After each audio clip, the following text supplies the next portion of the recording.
గారికి తెలియజేస్తున్నాం. మేము మా తల్లిదండ్రులు గత కొన్ని సంవత్సరాలుగా ఇదే వీఆర్ఏలుగా చేస్తున్నారు. మాకు కూడా 81, 85 జీవో ప్రకారం ఉద్యోగాలు ఇప్పించగలరని ముఖ్యమంత్రి గారికి మేము వేడుకుంటున్నామని. ధన్యవాదాలు.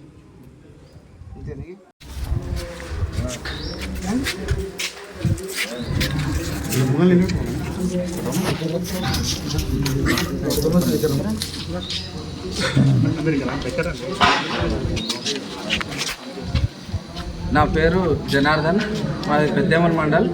అయితే మేము 61 సంవత్సరాలు పైబడిన వీఆర్ఏ వారసులం. అయితే గత ప్రభుత్వం మాకు 81, 85 జీవో ఇచ్చి వీఆర్ఏలను అందరినీ కూడా సర్దుబాటు చేశారు. అయితే 16,000 మందిని వివిధ శాఖలకు వారి విద్యార్హతలను బట్టి సర్దుబాటు చేయడం జరిగింది. అయితే 61 సంవత్సరాలు పైబడిన వీఆర్ఏ వారసులకు కూడా ఉద్యోగం ఇస్తామని చెప్పి అదే 81, 85 జీవోలో మెన్షన్ చేయడం జరిగింది. అయితే ఒక ఏడాది కాలంగా మమ్మల్ని ఎవ్వరు కూడా అడిగే పరిస్థితి లేదు. అయితే మా తల్లిదండ్రులు మాత్రం వాళ్ళు మానసికంగా ఆర్థికంగా చాలా బలహీనపడి మరి వారి గుండె వాళ్ళకి చాలా కొంతమంది చనిపోవడం జరిగింది.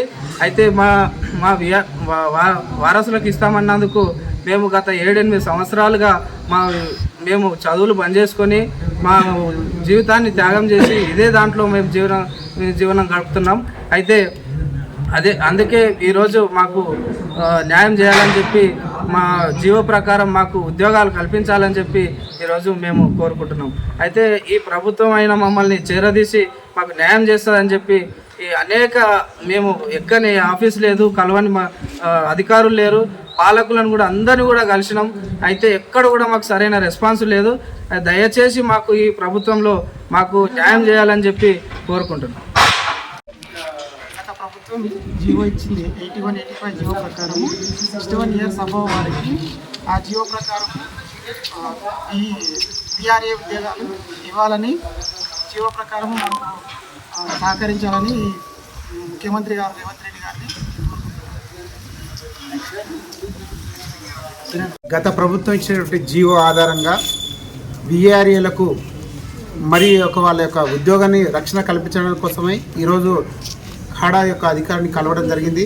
వారి యొక్క బాధలను విన్నవించడం జరిగింది. వాళ్ళకి వినతి పత్రం కూడా ఇవ్వడం జరిగింది. ఏదైనా ఇక్కడ చూడండి, 81, 85 జీవో ప్రకారం 3,797 మంది వీఆర్ఏలు రోడ్డున పడిన పరిస్థితి ఉంది. మరి గత ప్రభుత్వం ఇచ్చిందని వీళ్ళు కోపం పెట్టుకోకుండా, ఎందుకంటే ప్రజాపాలన అన్నప్పుడు ప్రజల కోసం పనిచేయాల్సింది తప్ప గత ప్రభుత్వాల మీద మీరు ఏదో ధోరణి చేసి వీళ్ళకి అన్యాయం చేయడం అంత కుదరదని కూడా తెలియజేస్తా ఉన్నాం.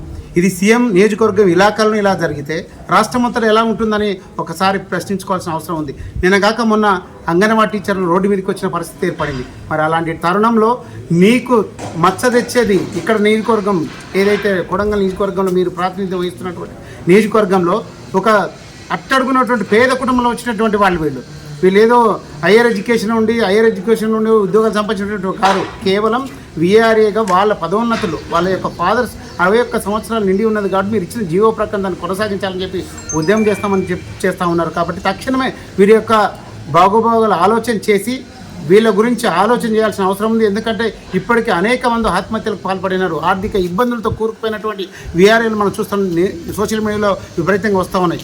కాబట్టి ఖచ్చితంగా ఏదైతే ఇప్పటికే చెప్తా ఉన్నాం, పేపర్కి పరిమితం అవుతూ ఉన్నాయి, పేపర్లకే కోట్లకు పరిమితం అవుతుంది ఆ యొక్క డిపార్ట్మెంట్, ఈ యొక్క డిపార్ట్మెంట్ చెప్తా ఉన్నారు తప్ప అసలైన పేదలకి ఏదైతే వీఆర్ఏలకు ఊళ్ళో ఏదైతే కష్టం వచ్చిందో ఇమీడియట్గా చేరవేసేది వీళ్ళు మాత్రమే, వీఆర్ఏలు మాత్రమే. అటువంటి వాళ్ళని విస్మరించడం అనేది కరెక్ట్ కాదని చెప్పి తెలియజేస్తూ ఖచ్చితంగా వీరి యొక్క జీవోను అమలు చేసి వీరికి ఉద్యోగాలను రూపకల్పన చేయాలని చెప్పి ముఖ్యమంత్రిని G6 ఆధ్వర్యంతో కోరుతున్నటువంటి సందర్భం తెలియజేస్తూ ఉన్నాం.